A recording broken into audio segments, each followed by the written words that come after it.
ప్రజా తెలంగాణ టీవీ న్యూస్కి స్వాగతం.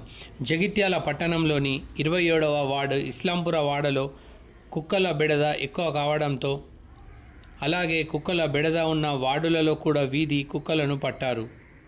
ఈ మధ్యకాలంలో ఎంతోమంది చిన్నపిల్లలు కుక్క కాటుకు ప్రాణాలు వదిలారు.